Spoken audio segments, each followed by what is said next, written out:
जय हिंद। आज हम एसएससी एमटीएस 2022 का सेट नंबर 30 को यहाँ पर डिस्कस करने वाले हैं। टोटल जो एग्जाम हुआ था आपका 48 शिफ्ट में एग्जाम हुआ और हम इसके 30 नंबर को यहाँ पर डिस्कस करने वाले हैं। आगे बढ़ने से पहले बता दें कि हमारे टेलीग्राम चैनल का लिंक जो है डिस्क्रिप्शन में दिया गया है, आप इसको ज्वाइन कर सकते हैं। और यहाँ पे इंपॉर्टेंट पीडीएफ है और इंपॉर्टेंट प्रीवियस ईयर पेपर है और बुक्स के भी कुछ पीडीएफ यहाँ पर डाले गए हैं जो कि आपको काफ़ी हेल्पफुल मिल सकता है। ठीक है, चलिए स्टार्ट करते हैं अपने वीडियो को। पहला क्वेश्चन कह रहा है, एक प्रसिद्ध वैज्ञानिक ने देखा कि हरे रंग की फफूंद जीवाणुओं की वृद्धि को रोकती है। वैज्ञानिक का नाम बताइए और इस अवलोकन में किस खोज को जन्म दिया था। तो वैज्ञानिक का नाम था अलेक्जेंडर फ्लेमिंग था और इन्होंने पेनिसिलिन की खोज की थी। तो याद रखिएगा कि एक प्रसिद्ध वैज्ञानिक ने देखा कि हरे रंग की जो फफूंदी होती है, हरे रंग की जो फंगस होता है, वो जीवाणु यानी बैक्टीरिया के वृद्धि को रोक रहा है। वैज्ञानिक का नाम बताना है और इसको किस खोज के बारे में बताना है। तो अलेक्जेंडर फ्लेमिंग ने पेनिसिलिन की खोज की थी, याद रखिएगा। नेक्स्ट है, बाल विवाह निषेध संशोधन विधेयक 2021 भारत सरकार के महिला एवं बाल विकास मंत्रालय के अंतर्गत आता है। तो बाल विवाह निषेध संशोधन विधेयक जो है 2021 का भारत सरकार के महिला एवं बाल विकास मंत्रालय के अंतर्गत आता है। नेक्स्ट है, हॉकी मैच के दौरान मैदान पर मौजूद प्रत्येक टीम के खिलाड़ियों की कुल संख्या कितनी होती है। तो 11 इसका करेक्ट आंसर हो जाएगा। हॉकी मैच के दौरान मैदान पर मौजूद प्रत्येक टीम के खिलाड़ियों की कुल संख्या होती है 11, इसका करेक्ट आंसर हो जाएगा। नेक्स्ट है, करेंसी नोट और सिक्कों को क्या कहा जाता है। इसको हम फिएट मनी कहते हैं, वैध मुद्रा कहते हैं, लीगल मनी कह सकते हैं। तो करेंसी नोट और सिक्कों को हम कौन सा मनी कहते हैं, तो फिएट मनी कहते हैं। फिएट मनी हो गया जो कि वैध मुद्रा होती है उस समय की, तो उसको हम फिएट मनी कहते हैं। जनरल बिपिन रावत जिनका निधन दिसंबर 2021 में हुआ था, वो आपका डिफेंस स्टाफ के प्रमुख थे। तो जनरल बिपिन रावत जिनका निधन दिसंबर 2021 में हुआ था, वो आपके डिफेंस स्टाफ के प्रमुख थे, जनरल बिपिन रावत। भूटान की सीमा भारत के निम्नलिखित में से कौन से राज्यों के साथ लगती है। तो ये आपका सिक्किम हो गया, पश्चिम बंगाल हो गया, असम हो गया, अरुणाचल प्रदेश के साथ लगती है। तो भूटान की सीमा जो है आपका सिक्किम के साथ, पश्चिम बंगाल के साथ, असम के साथ और अरुणाचल प्रदेश के साथ लगती है। नेक्स्ट है, वर्ष 1192 में तराइन के दूसरे युद्ध में मोहम्मद गौरी ने निम्नलिखित में से किसकी हत्या की थी। ये किए थे आपका पृथ्वीराज चौहान। अब पृथ्वीराज चौहान कौन से नंबर के थे, तो पृथ्वीराज 3 नंबर के थे। तो इन्होंने 1192 के तराइन के दूसरे युद्ध में मोहम्मद गौरी ने इनको हराया था। ठीक है, और याद रखिएगा तराइन के पहले युद्ध में पृथ्वीराज चौहान ने मोहम्मद गौरी को हराया था, लेकिन आपके तराइन के दूसरे युद्ध में मोहम्मद गौरी ने पृथ्वीराज चौहान को हराया था। भारत में गरीबी रेखा का अनुमान जो है आमतौर पर प्रत्येक 5 वर्ष में नमूना सर्वेक्षण करके लगाया जाता है। ठीक है, तो यहाँ पे हो जाएगा भारत में गरीबी रेखा जो है उसका अनुमान आमतौर पर प्रत्येक 5 वर्ष में नमूना सर्वेक्षण करके लगाया जाता है। खुल्लम खुल्ला नामक पुस्तक जो है इनमें से किसकी आत्मकथा है, तो आपका ऋषि कपूर का हो जाएगा। तो खुल्लम खुल्ला नामक पुस्तक जो है ये किसकी आत्मकथा है, तो ये हो जाएगा आपका ऋषि कपूर का हो जाएगा। नेक्स्ट है, निम्नलिखित में से कौन भारत की बौद्ध वास्तुकला का नायाब नमूना है। तो ये आपका पतालेश्वर की गुफाएं इसका करेक्ट आंसर हो जाएगा। पतालेश्वर की गुफाएं जो है आपका बौद्ध वास्तुकला का एक नायाब नमूना नहीं है, पूछा नहीं है।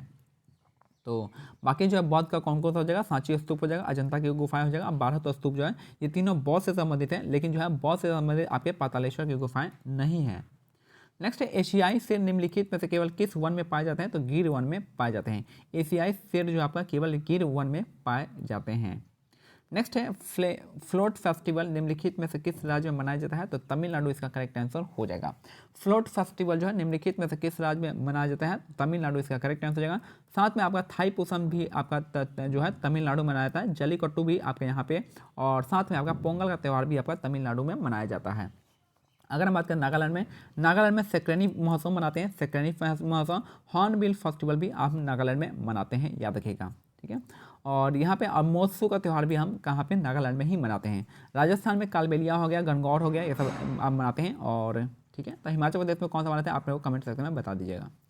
नेक्स्ट है, निम्नलिखित में से कौन भारतीय संविधान सभा के पहले अध्यक्ष थे, यानी अस्थायी पूछा, तो जिनकी बैठक 9 दिसंबर 1946 को हुआ था, तो ये थे आपके डॉक्टर सच्चिदानंद सिन्हा, इसका करेक्ट आंसर हो जाएगा। तो निम्नलिखित में से कौन भारतीय संविधान सभा के पहले अध्यक्ष यानी अस्थायी अध्यक्ष कौन थे, जिनकी बैठक 9 दिसंबर 1946 को हुआ था, तो ये थे आपके सच्चिदानंद सिन्हा, इसका करेक्ट आंसर हो जाएंगे। नेक्स्ट है, गुरु वेम्पति चिन्ना सत्यम ने को निम्नलिखित में से किस भारतीय शास्त्रीय नृत्य के लिए जाना जाता है, तो ये आपका कुचिपुड़ी के लिए जाना जाता है। तो गुरु वेम्पति चिन्ना सत्यम को किस भारतीय शास्त्रीय नृत्य के लिए जाना जाता है, तो कुचिपुड़ी डांस के लिए जाना जाता है गुरु वेम्पति चिन्ना सत्यम को। याद रखिए कुचिपुड़ी में जाना जाता है, गुरु वेम्पति चिन्ना सत्यम को कुचिपुड़ी डांस के लिए जाना जाता है। नेक्स्ट है सुनील छेत्री का संबंध जो है किस खेल से है, तो फुटबॉल इसका करेक्ट आंसर हो जाएगा। सुनील छेत्री का संबंध जो आपका फुटबॉल खेल से है, सुनील छेत्री का संबंध हो जाएगा। ठीक है, सुनील छेत्री का जो संबंध है आपका किसके लिए है, तो आपका फुटबॉल इसका करेक्ट आंसर हो जाएगा। नेक्स्ट है मुस्लिम लीग ने 16 अगस्त 1946 को प्रत्यक्ष कार्यवाही दिवस यानी डायरेक्ट एक्शन डे के रूप में मनाया था। तो मुस्लिम लीग ने 16 अगस्त 1946 को प्रत्यक्ष कार्यवाही दिवस यानी डायरेक्ट एक्शन डे के रूप में मनाया था। निम्नलिखित में से कौन भारत का पहला 6 लेन वाला एक्सप्रेसवे है, तो मुंबई पुणे एक्सप्रेसवे इसका करेक्ट आंसर हो जाएगा। तो निम्नलिखित में से कौन भारत का पहला 6 लेन वाला एक्सप्रेसवे है, तो मुंबई पुणे एक्सप्रेसवे इसका करेक्ट आंसर हो जाएगा। नेक्स्ट है निम्नलिखित में से किसे अमूमन ग्रह नहीं माना जाता है, तो ग्रह हम आप किसको नहीं मानते, प्लूटो को नहीं मानते हैं। ग्रह किसे नहीं माना गया, तो प्लूटो जो है ग्रह की श्रेणी से हट गया है।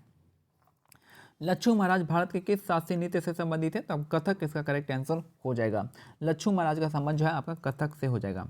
तो लच्छू महाराज का जो है भारत के किस शास्त्रीय नृत्य से संबंधित है, तो कथक इसका करेक्ट आंसर हो जाएगा। नेक्स्ट है एथेनोइक अम्ल। एथेनोइक एसिड को एसिटिक एसिड के रूप में भी जाना जाता है। तो एथेनोइक एसिड को आपको एथनिक एसिड का जो है आपका एसिटिक एसिड के रूप में भी जाना जाता है। एसिटिक एसिड का फॉर्मूला होगा CH3COOH हो जाएगा।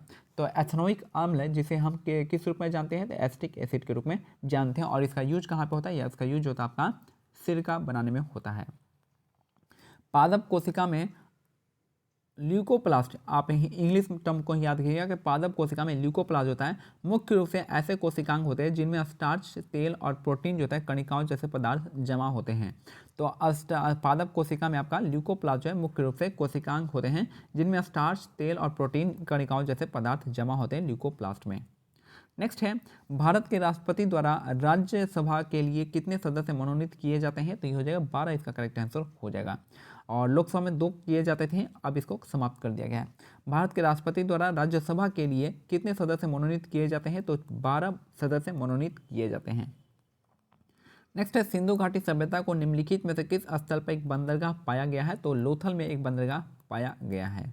तो सिंधु घाटी सभ्यता को निम्नलिखित में से किस स्थल पर एक बंदरगाह पाया गया है, तो लोथल इसका करेक्ट आंसर हो जाएगा। और लोथल आपको याद होना चाहिए एक बंदरगाह है और एक कहाँ पे है, गुजरात राज्य में स्थित है। गुजरात में 2 और साइट से आपका हड़प्पा का, पहला है आपका सुरकोतरा और दूसरा है आपका धौलावीरा, इसका करेक्ट आंसर हो जाएगा। धौलावीरा वाटर मैनेजमेंट के लिए फेमस है, 3 पार्ट में विभक्त है। और यहाँ से आपका सुरकोतरा से आपका घोड़े का अवशेष यहाँ से प्राप्त हुआ है। मोहनजोदड़ो को माउंट ऑफ डेड यानी आपका मृतकों का टीला कहते हैं। इसको गार्डन ऑफ सिंध भी मोहनजोदड़ो को कहा गया है। धौलावीरा के बारे में बता दिया। और कालीबंगा हो गया, राजस्थान में है, यहाँ से चूड़ियाँ मिली थी, काले रंग की चूड़ियाँ मिली थी।